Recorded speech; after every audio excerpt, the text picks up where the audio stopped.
Selama ini, banyak orang mulai mempertanyakan, apakah informasi tentang rokok yang kita terima benar-benar sepenuhnya objektif atau justru dipengaruhi oleh kepentingan tertentu? Ada pandangan bahwa kampanye global anti-rokok bukan semata-mata demi kesehatan, tetapi juga terkait dengan dinamika ekonomi dan politik internasional. Beberapa pihak berpendapat bahwa negara-negara maju memiliki kepentingan untuk menekan industri tembakau di negara berkembang. Hal ini dianggap mirip dengan pola sejarah ketika kekuatan besar memengaruhi atau bahkan melemahkan komoditas unggulan di wilayah lain demi menjaga dominasi pasar mereka sendiri. Di sisi lain, muncul pula argumen bahwa perhatian terhadap bahaya rokok terasa tidak seimbang jika dibandingkan dengan konsumsi gula.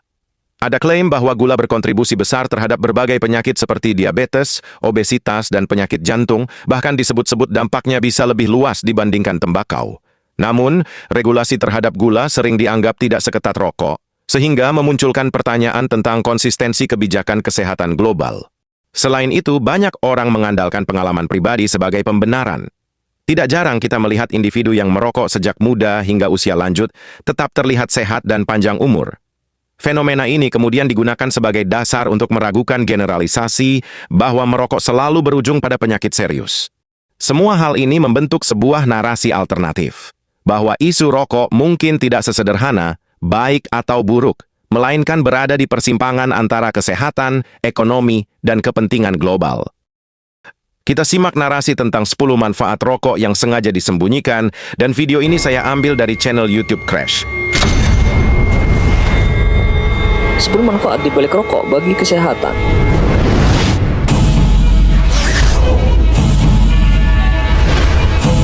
Informasi negatif mengenai rokok dan kebiasaan merokok sudah kita dengar sejak lama. Kebanyakan yang kita dengar adalah dampak buruk asap rokok dan zat-zat yang terkandung di dalamnya terhadap kesehatan tubuh manusia. Dan hal ini diterima oleh masyarakat sebagai informasi yang benar berdasarkan hasil riset dan penelitian. Dan kebenaran tersebut dianggap mutlak dan tidak perlu diperdebatkan.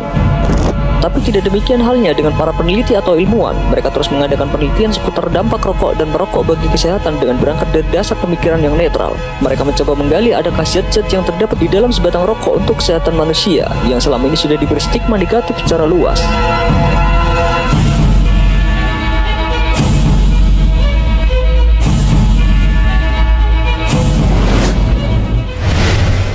Merokok mengurangi resiko Parkinson.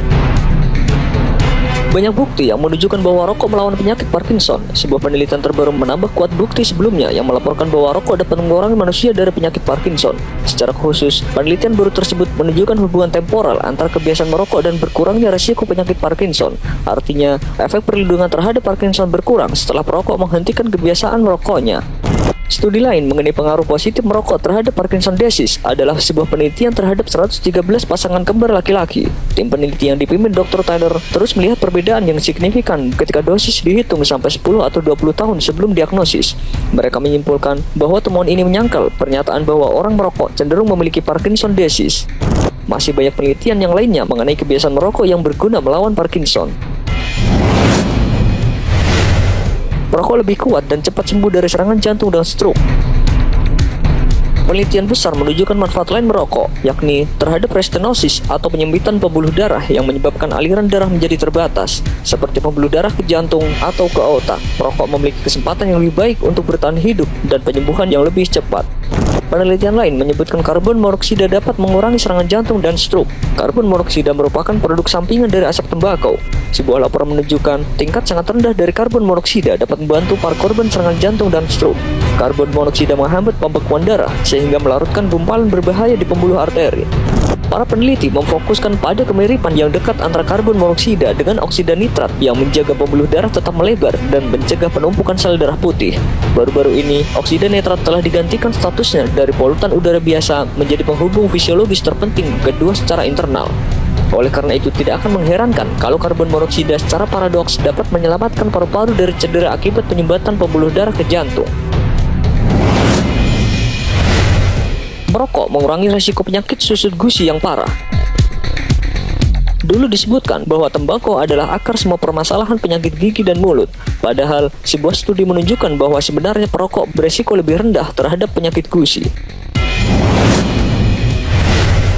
Merokok mencegah asma dan penyakit karena alergi lainnya.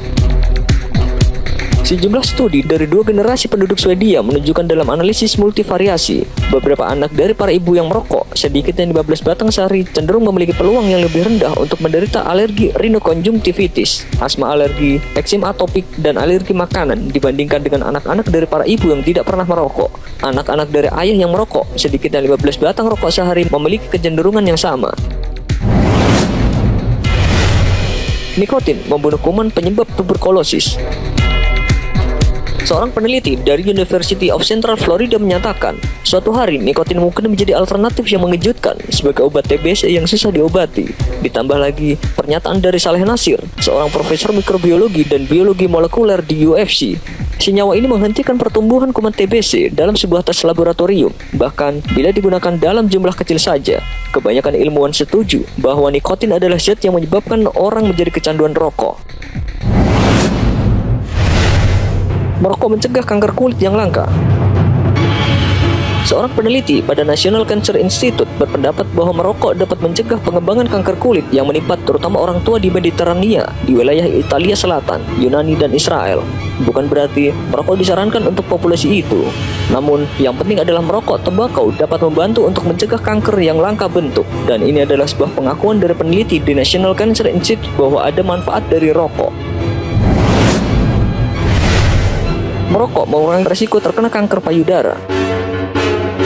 Sebuah penelitian baru dalam jurnal National Cancer Institute pada 20 Mei 1998 melaporkan bahwa pembawa mutasi gen tertentu yang cenderung sebagai pembawa kanker payudara yang merokok selama lebih dari 4 pak tahun, yaitu jumlah pak per hari dikalikan dengan jumlah lamanya tahun merokok, menurut statistik ternyata mengalami penurunan signifikan sebesar 54% dalam insiden kanker payudara bila dibandingkan dengan pembawa yang tidak pernah merokok. Salah satu kekuatan dari penelitian ini adalah penurunan insiden melebihi ambang 50%. Nitrat oksida dalam nikotin mengurangi radang usus besar.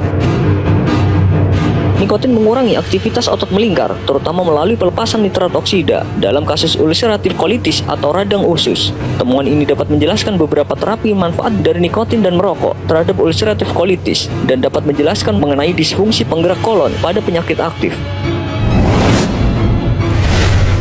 Efek transdermal nikotin pada kinerja kognitif penderita Down syndrome. Sebuah penelitian mengenai pengaruh rangsangan nikotin agonis dengan 5 mg jaringan kulit implan dibandingkan dengan placebo atau obat kontrol pada kinerja kognitif pada 5 orang dewasa dengan gangguan perbaikan kemungkinan berhubungan dengan perhatian dan pengolahan informasi yang terlihat pada pasien Down syndrome dibandingkan dengan kontrol kesehatannya. Merokok bagi ibu hamil dapat mencegah hipertensi di masa kehamilan dan penularan ibu anak infeksi Helicobacter pylori. Konsentrasi tembakau yang bermetabolis di dalam tubuh mengkonfirmasi berkurangnya resiko preeklamsia dengan paparan tembakau exposure. Preeklamsia adalah kondisi medis di mana hipertensi muncul dalam kehamilan atau kehamilan dengan hipertensi yang bekerja sama dengan sejumlah besar protein dalam urin. Studi ini meskipun kecil menunjukkan salah satu manfaat dari merokok selama kehamilan. Temuan ini diperoleh dengan menggunakan uji laboratorium, mengkonfirmasi penurunan risiko preeklamsia berkembang dengan paparan tembakau. Sebuah penelitian lain menemukan hubungan terbalik yang kuat antara ibu yang merokok dan infeksi Helicobacter pylori di antara anak-anak prasekolah, di mana ditunjukkan kemungkinan bahwa penularan ibu anak berupa infeksi mungkin kurang efisien jika ibu merokok. Untuk mengevaluasi hipotesis ini lebih lanjut, dilakukan studi berbasis populasi di mana infeksi Helicobacter pylori diukur dengan tes kandungan urea pada nafas dalam 947 anak-anak prasekolah dan ibu-ibu mereka. Hasil ini mendukung hipotesis dari peran utama untuk penularan ibu anak berupa infeksi Helicobacter pylori yang mungkin terjadi kurang efisien jika si ibu merokok. Informasi ini tentu tidak bermaksud mengajak Anda untuk mulai merokok atau meneruskan kebiasaan Anda menghisap asap tembakau, tetapi adalah hak Anda untuk percaya atau tidak bahwa nikotin dan zat-zat lain yang berasal dari alam dan berada di dalam rokok juga mempunyai kegunaan.